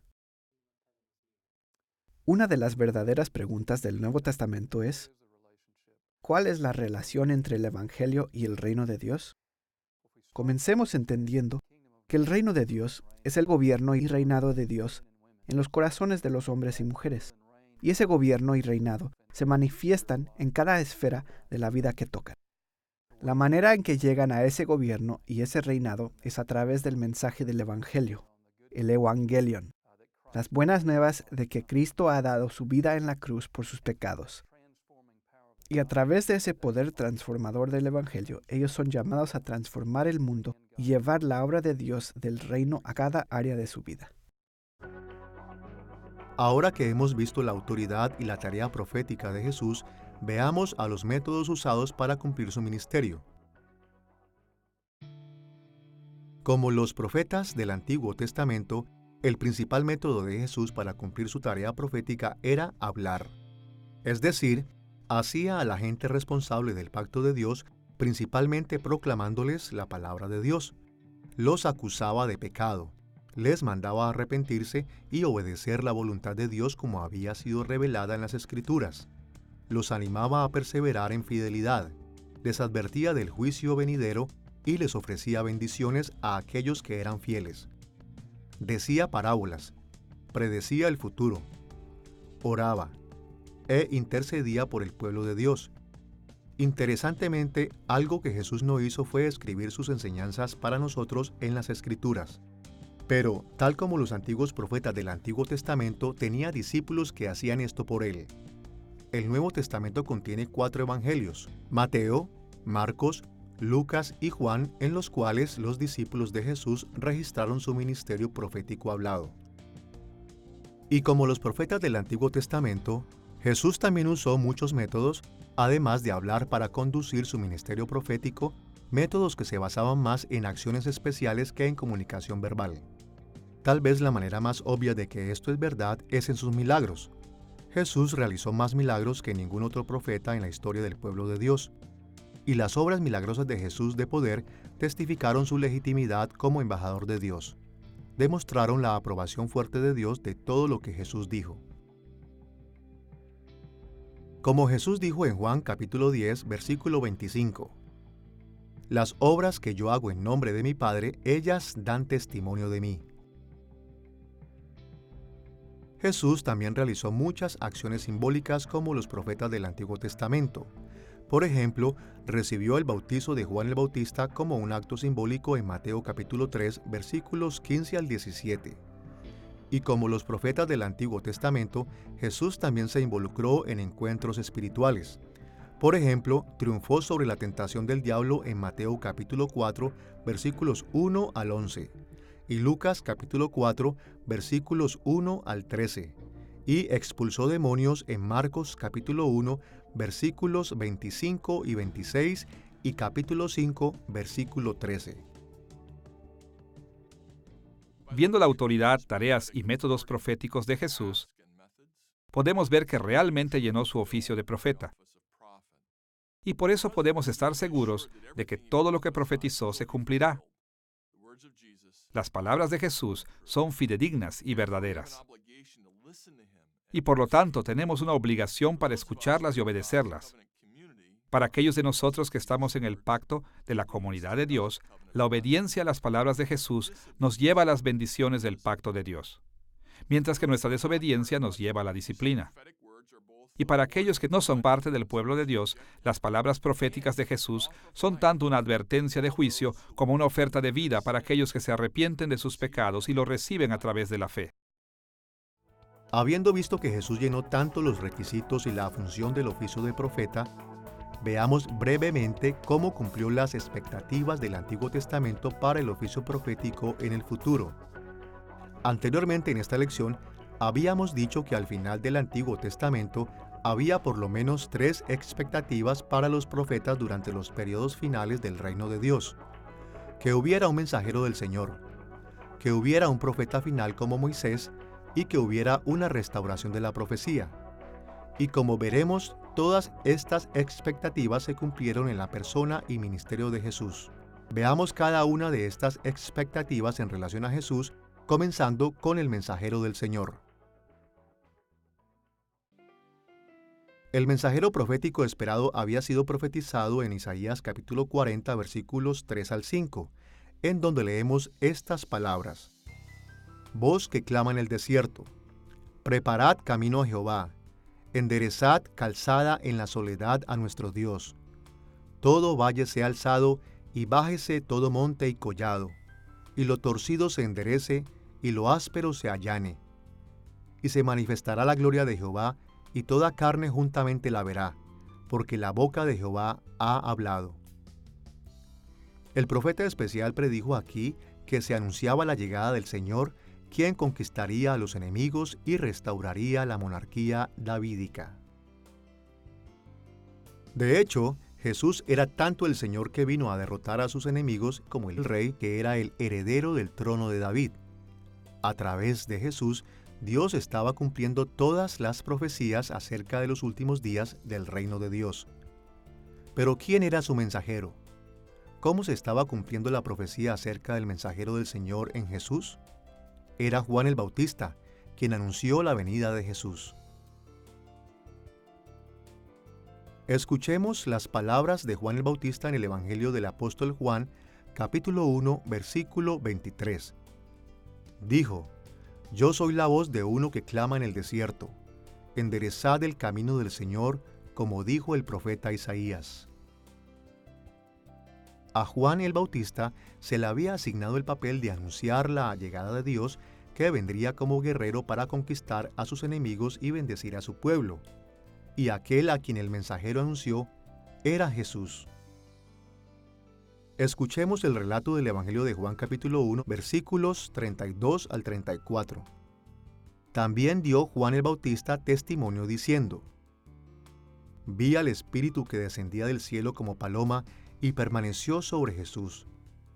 Y yo no le conocía, pero el que me envió a bautizar con agua, aquel me dijo: Sobre quien veas descender el Espíritu y que permanece sobre él, ese es el que bautiza con el Espíritu Santo.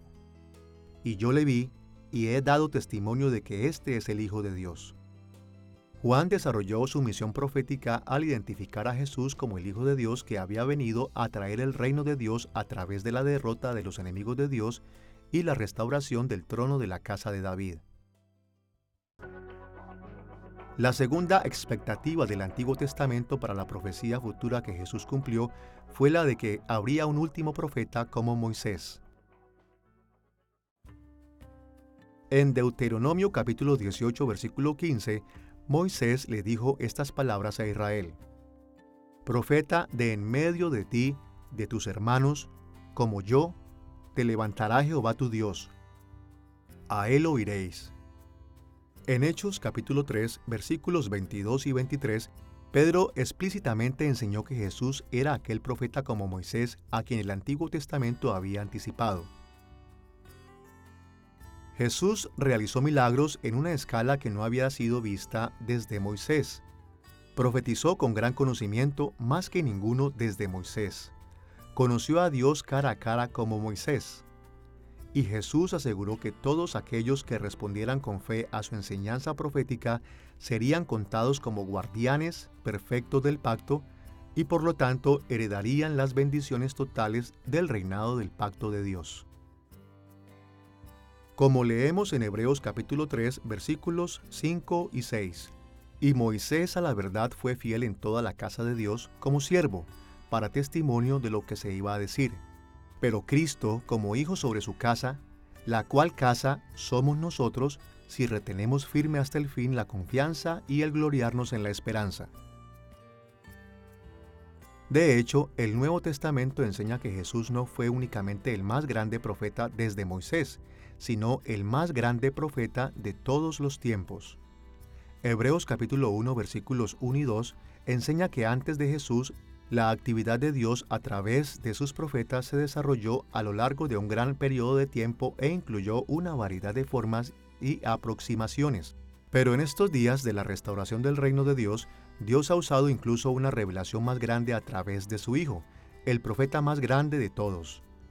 Como vemos en Juan capítulo 1 versículo 18 y capítulo 14 versículo 9, Jesús es la más completa y la más clara revelación de la identidad del Padre, de su voluntad y salvación. De hecho, de acuerdo a Juan capítulo 1 versículo 14, Jesús es la mismísima palabra de Dios encarnada. La superioridad de la revelación de Jesús de todos los profetas anteriores se basa en el hecho de que Jesús no solamente proclamaba la palabra de Dios, sino que Él es el mismo Verbo encarnado de Dios. Los demás profetas, a pesar de lo notable de su ministerio, eran voceros de la palabra de Dios. Cuando Jesús viene, es un portavoz de Dios, predica el reino de Dios, el arrepentimiento, los mandamientos de Dios, pero debido a su encarnación, también encarna la identidad de Dios. Cuando Jesús viene como profeta, y viene como profeta, sacerdote y rey, cumpliendo estos papeles en Israel, todos los oficios son cumplidos en Cristo. Como profeta, Él es el que fue profetizado por Moisés mismo, uno que vendría como yo. Él realmente pondría un final a la profecía. La razón por la cual Dios habló de una forma final a través de su Hijo fue porque ninguno de los otros profetas eran Dios, y ninguno de los otros profetas podían asumir junto con ellos la revelación total de Dios. Pero entonces vino aquel que realmente es el revelador. Aquel que conoce quién es Dios porque Él es Dios.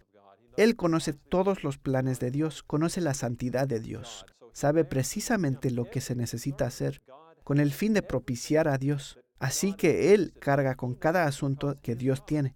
Todo lo que a Dios le interesa lo sabe porque Él es Dios. La gracia de la revelación de Cristo en su persona y después en sus palabras, como nuestro profeta, nos muestra que no hay otra pregunta más que necesitamos preguntar, sino solo aquello que Cristo mismo nos ha revelado, ya que Él es lo suficientemente sabio para saber lo que puede revelar y lo que no debe revelar. Y tiene total conocimiento para darnos la verdad absoluta y el ejemplo absoluto en todo lo que hace. Él es el profeta perfecto. El significado de Jesús como el cumplimiento del oficio profético no puede ser enfatizado de más. Él es la más clara y la más pura revelación de la voluntad y propósitos del Padre, revelando tanto los mandatos de Dios y las promesas de Dios para la restauración de su pueblo. La tercera manera en que vemos las expectativas del Antiguo Testamento para las profecías cumplidas en Jesús tiene que ver con la restauración de la profecía. Como hemos visto, el Antiguo Testamento anticipó un día en el cual los profetas falsos serían eliminados y los profetas verdaderos serían extremadamente frecuentes dentro del pueblo de Dios. Y a través de Jesús, esta expectativa comenzó a hacerse realidad. Con respecto a la multiplicación de los verdaderos profetas, esto comenzó cuando Jesús le ordenó a muchos de sus apóstoles predicar la palabra con poder alrededor del mundo. Y continuó en el día del Pentecostés cuando Él derramó su espíritu sobre la iglesia, con el resultado de que todos empezaron a profetizar en lenguas. Escuchemos la descripción de este evento en Hechos capítulo 2, versículo 4, seguida por la explicación de Pedro en Hechos capítulo 2, versículos 14 al 17.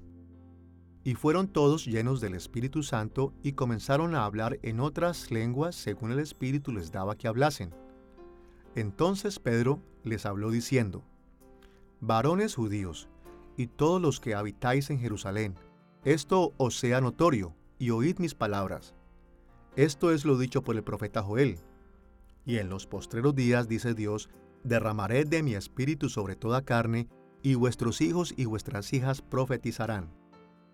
En la iglesia primitiva Jesús envió a su espíritu para fortalecer a la iglesia para la profecía.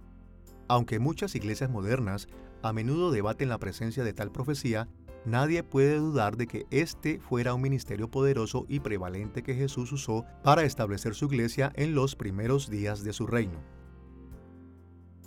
¿Pero qué podemos decir acerca de la falsa profecía? ¿Cómo se cumplió en Jesús la expectativa del Antiguo Testamento del final de la falsa profecía?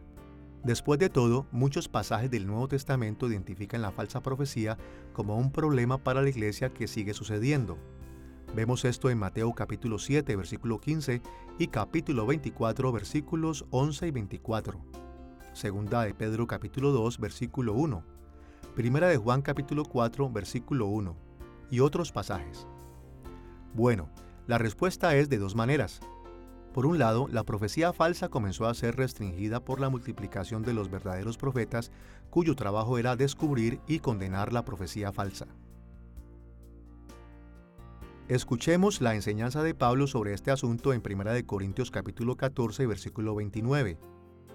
Asimismo, los profetas hablen 2 o 3 y los demás juzguen.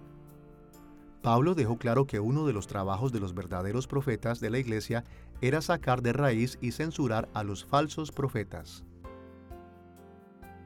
Por otro lado, es claro que la profecía falsa es un problema continuo, pero con el tiempo Jesús se deshará completamente de los falsos profetas y de sus palabras.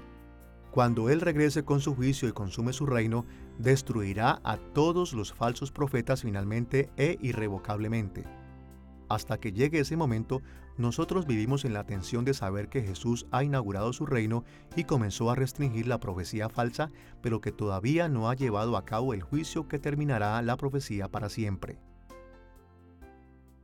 Jesús está perfectamente calificado para el oficio de profeta. Él desarrolló fiel y verdaderamente las funciones de profeta y cumple las expectativas del Antiguo Testamento para el oficio de profeta. Y esas son buenas noticias. En el Antiguo Testamento, Dios le promete a su pueblo que un día un profeta como Moisés surgiría para guiar al pueblo hacia la fidelidad al pacto. Y ahora, en Jesús, la promesa está siendo cumplida. Por esa razón, reconocemos y honramos a Jesús como el más grande profeta de todos los tiempos. Escuchamos y creemos sus palabras, y nos sometemos y obedecemos sus enseñanzas.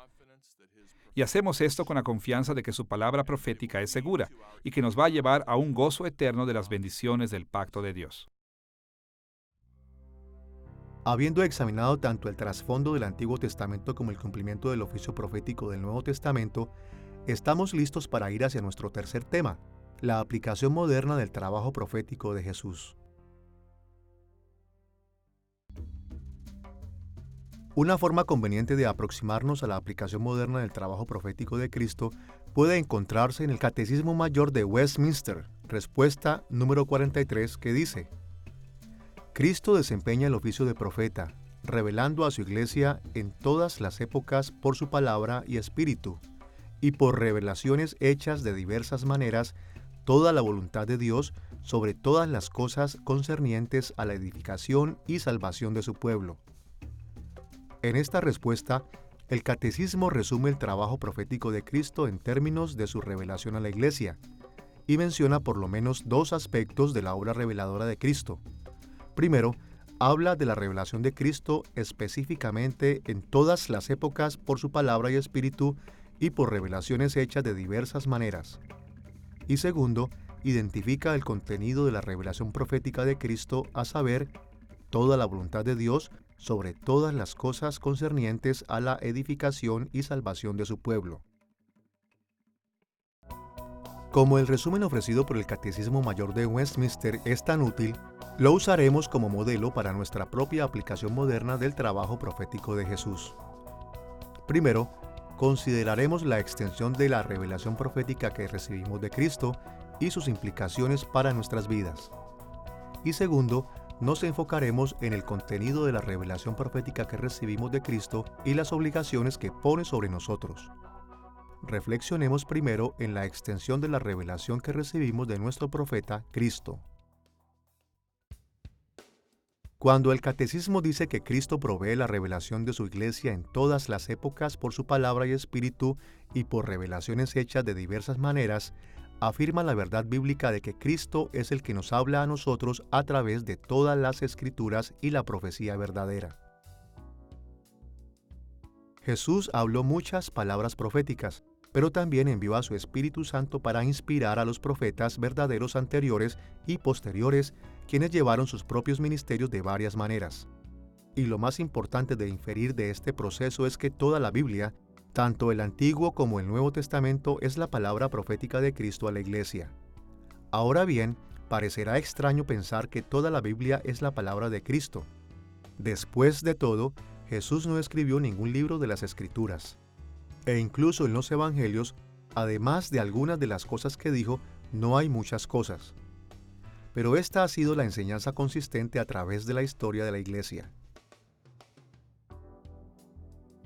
Por ejemplo, el padre de la Iglesia primitiva, Orígenes, escribió que el trabajo profético de Jesús es la inspiración de las Escrituras en el prefacio de su trabajo sobre los principios, escrito en el comienzo del siglo III. Escuchemos lo que dijo. Al decir palabras de Cristo, no nos referimos solo a lo que dijo cuando se hizo hombre, pues antes de ese momento, Cristo, el Verbo de Dios, estaba en Moisés y los profetas. Además, después de su ascensión al cielo, Él habló con sus apóstoles. Las palabras de Orígenes que han sido afirmadas a través de la historia de la Iglesia afirman que las Escrituras en todas sus partes son la palabra profética de Cristo, y esta idea es enteramente bíblica. La Biblia enseña que el ministerio profético de Jesús realmente precede su encarnación y su ministerio terrenal porque inspiró a los profetas del Antiguo Testamento. Escuchemos las palabras del apóstol Pedro en 1 de Pedro capítulo 1, versículos 10 y 11. Los profetas que profetizaron de la gracia destinada a vosotros, inquirieron y diligentemente indagaron acerca de esta salvación, escudriñando qué persona y qué tiempo indicaba el Espíritu de Cristo que estaba en ellos, el cual anunciaba de antemano los sufrimientos de Cristo y las glorias que vendrían tras ellos. Pedro enseñó que Cristo envió al Espíritu Santo para inspirar y motivar a los profetas del Antiguo Testamento mientras estudiaban y se maravillaban del cumplimiento de las promesas de redención de Dios. En ese sentido, todo el Antiguo Testamento es la palabra de Cristo. De la misma manera en que el ministerio profético de Cristo comenzó antes de su ministerio terrenal, también continuó después de que ascendió al cielo, porque Jesús también envió a su Espíritu a inspirar a los apóstoles y a los demás escritores del Nuevo Testamento en su trabajo. Como Jesús dijo en Juan capítulo 16, versículos 13 al 15, «El Espíritu de verdad os guiará a toda la verdad. Todo lo que tiene el Padre es mío. Por eso dije que tomará de lo mío y os lo hará saber». Es importante reconocer que toda la Biblia es la palabra de Dios para nosotros porque afirma que todo libro de las Escrituras tiene autoridad y es relevante para la vida de la Iglesia moderna. Recibir a Cristo como nuestro profeta es recibir todas sus palabras como revelaciones del reino de Dios y su pacto, incluyendo tanto el Antiguo como el Nuevo Testamento. No podemos estar satisfechos con solo seguir lo que dice Jesús en los Evangelios o incluso todo el Nuevo Testamento. Tenemos que leer, entender y obedecer todo en la Biblia porque es la palabra de Cristo para nosotros. Ahora bien, por supuesto que tenemos que hacer esto de maneras que estén de acuerdo con los cambios históricos importantes. Por ejemplo, revelaciones recientes como el Nuevo Testamento nos muestra cómo entender y aplicar las revelaciones anteriores como el Antiguo Testamento. Pero el principio básico se mantiene sin cambios. Toda la Biblia es la palabra de Cristo para su Iglesia en todas las épocas. Cuando acudimos a la Biblia, todos encontramos que tenemos lugares favoritos, tenemos secciones favoritas de la palabra, y mucha gente es atraída hacia los evangelios y las palabras de Jesús. En este caso, como la palabra lo afirma y como los primeros cristianos y las primeras generaciones afirmaron, toda la escritura es inspirada por Dios. Por lo que es provechosa, es útil para enseñar y útil para corregir nuestras vidas y mostrarnos la forma correcta. ¿Cuál es el camino correcto y nivelado? el camino que da vida. Aunque se nos ha permitido tener ciertas preferencias y ser atraídos hacia libros y dichos particulares, todo el testimonio de las Escrituras es importante porque somos personas completas y al relacionarnos con los demás, esto nos acerca más a la palabra de Dios, vista como la pieza central.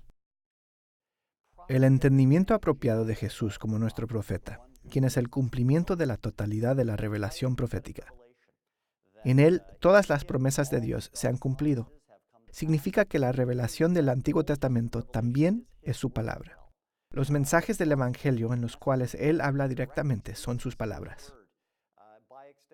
Y por ende también su llamado a los apóstoles. Ellos sirven como sus emisarios, actúan como uno por el Espíritu bajo inspiración, para darnos su palabra y enseñarnos quién es Él y lo que ha hecho.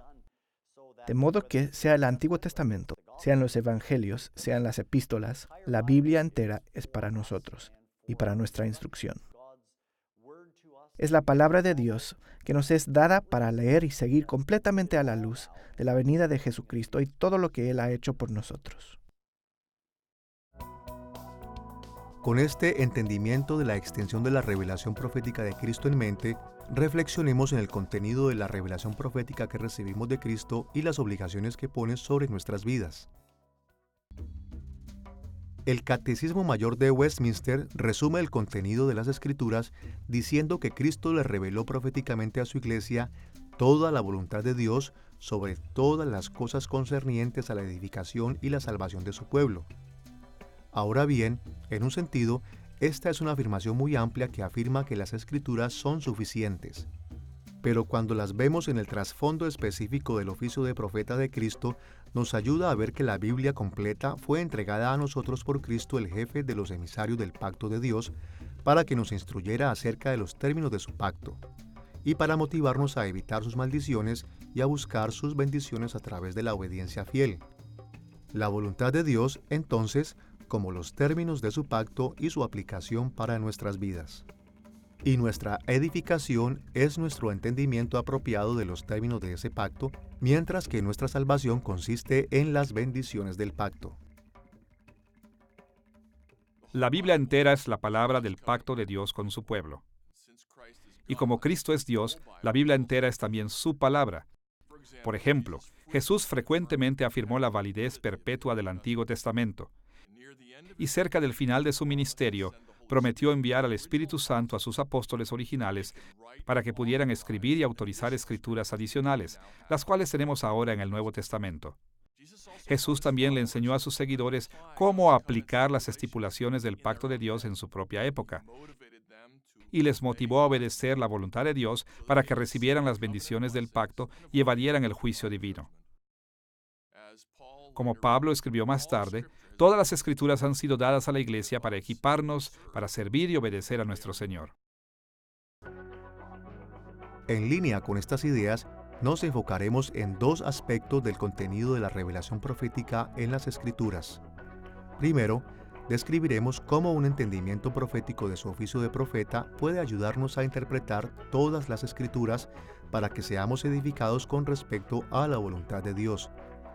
Y segundo, describiremos cómo un entendimiento apropiado del oficio profético de Cristo puede guiarnos a someternos a las Escrituras para que recibamos las bendiciones del pacto de la salvación. Empecemos con la idea de que el papel de Cristo como profeta tiene implicaciones en la forma en la que interpretamos las Escrituras. En el antiguo cercano Oriente, la gente reconocía su obligación de responder al mensaje que los emperadores enviaban a través de sus embajadores. Las consecuencias de ignorar estos mensajes eran serias. Lo mismo es verdad acerca de la revelación de Dios. Cuando Dios revela su voluntad a su pueblo, espera que escuchemos sus palabras para que entendamos lo que requiere y le respondamos en obediencia para que recibamos nuestra salvación. Vistas de esta forma, las palabras de las Escrituras que Cristo dio a través del Espíritu Santo no son solo las perspectivas de alguien sobre situaciones o verdades que ilustran. Son mensajes del pacto del gran Rey y requieren una respuesta obediente. Como leemos en Hebreos capítulo 2, versículos 2 y 3. Porque si la palabra dicha por medio de los ángeles fue firme, y toda transgresión y desobediencia recibió justa retribución, ¿cómo escaparemos nosotros si descuidamos una salvación tan grande? La cual habiendo sido anunciada primeramente por el Señor. Aquellos que rechazan la palabra de Jesús están destinados a sufrir las maldiciones eternas del pacto, pero aquellos que reciben su mensaje en fe y obediencia reciben las bendiciones del pacto de salvación y vida eterna. Como la palabra de Cristo en las Escrituras siempre ha tenido la intención de administrar el pacto de Dios a su pueblo, la mejor manera de interpretarlas es de acuerdo a la estructura del pacto. Como hemos visto, los elementos básicos de su estructura son la benevolencia de Dios hacia nosotros, la lealtad que requiere de nosotros, las consecuencias de las bendiciones para la obediencia y las maldiciones para la desobediencia prometidas. Como hemos visto antes en esta lección, estos elementos fueron prominentes a lo largo del Antiguo Testamento antes de que Jesús naciera. Los apóstoles de Cristo también escribieron acerca de estos temas frecuentemente después de la ascensión de Cristo al cielo. Y más allá de esto, podemos ver los mismos temas en el ministerio profético de Cristo durante su ministerio terrenal. Por ejemplo, Jesús habló acerca de la benevolencia de Dios en pasajes como Mateo capítulo 5 versículos 45 y capítulo 6 versículos 26 al 33. Enseñó la expectativa de la lealtad humana, como vemos en Mateo capítulo 25 versículos 14 al 30. Y enfatizó las consecuencias que siguen a las respuestas humanas, como vemos en Lucas capítulo 13 versículos 1 al 8 y capítulo 12 versículos 35 al 38. Mantener estas estructuras del pacto en mente al leer la Biblia nos ayudará a entender el significado de todas las escrituras.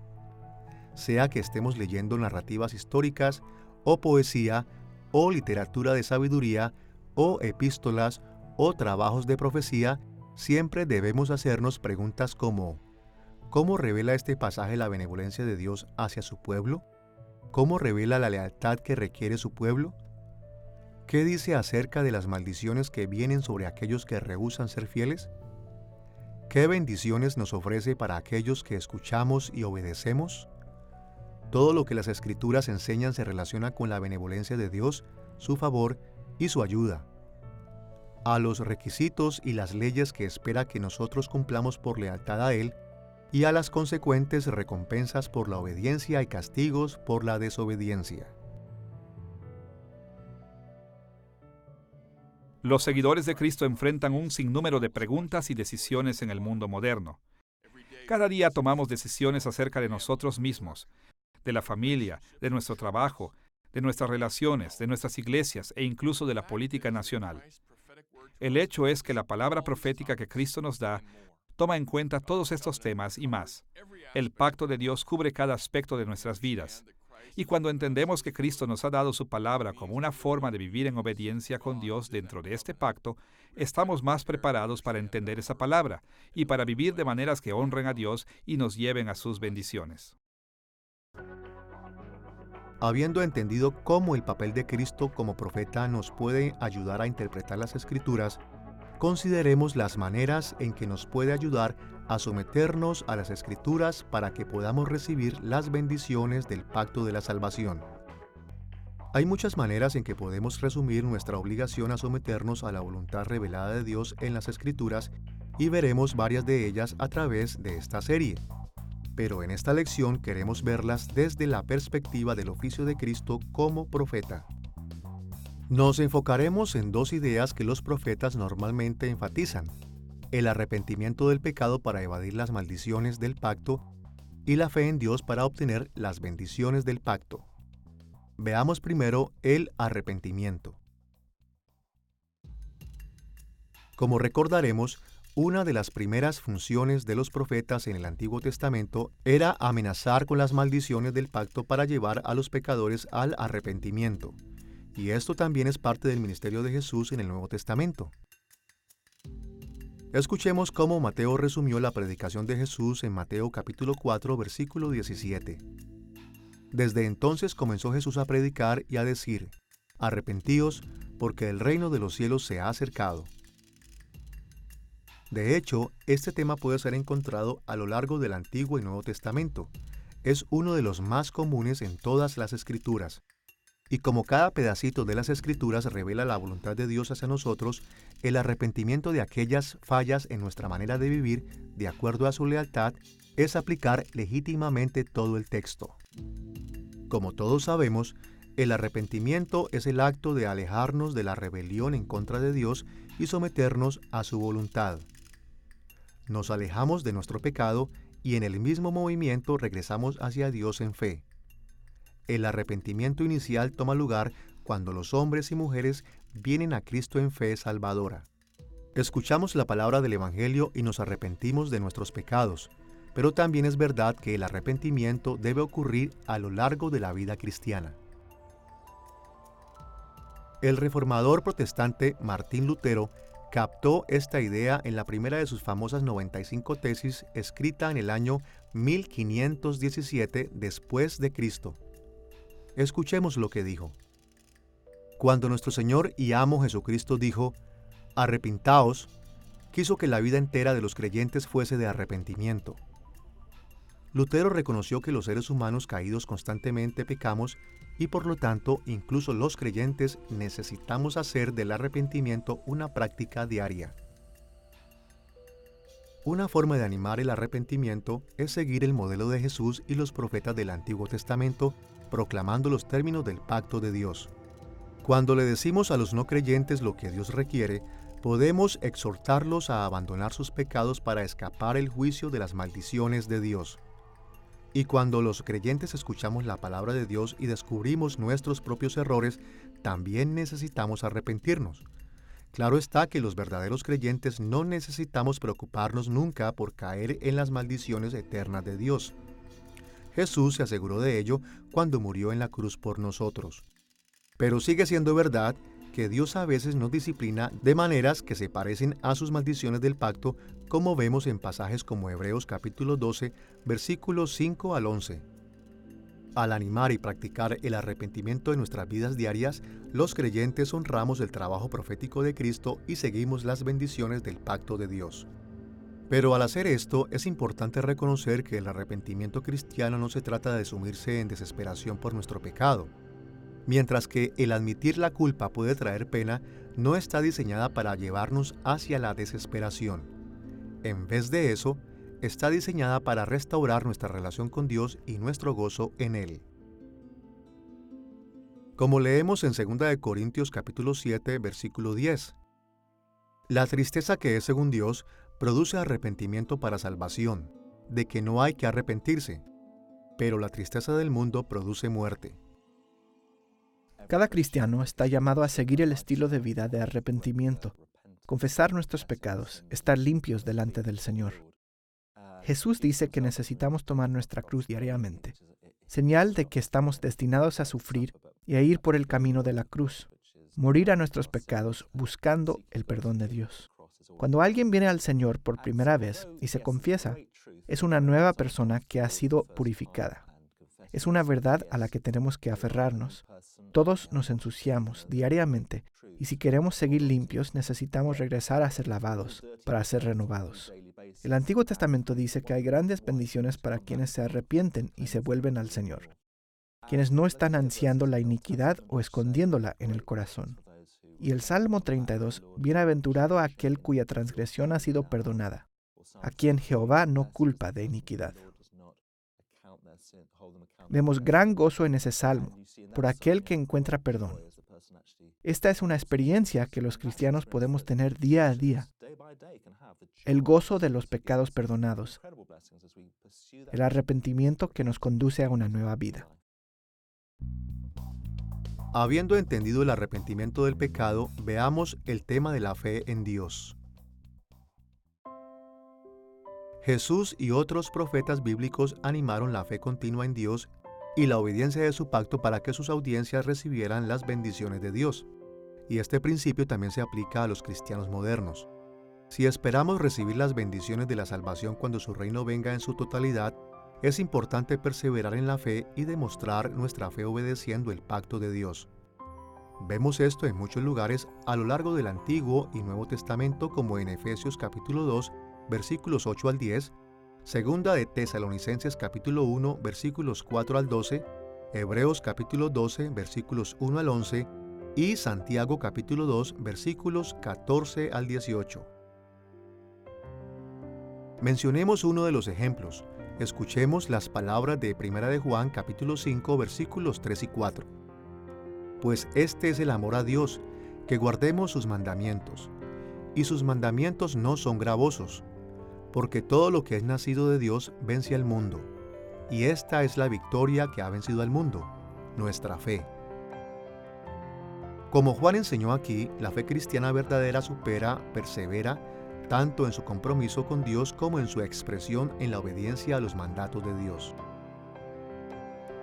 Hay que reconocer que perseverar en la fe y la obediencia es una lucha mientras esperamos que Dios cumpla sus promesas. Pero este es el mismo reto que ha enfrentado el pueblo de Dios en todas las épocas. Fue verdad en el Antiguo Testamento, el Nuevo Testamento y a lo largo de la historia de la Iglesia. Pero sabemos que las promesas de Dios son seguras y que finalmente Cristo regresará a terminar lo que comenzó.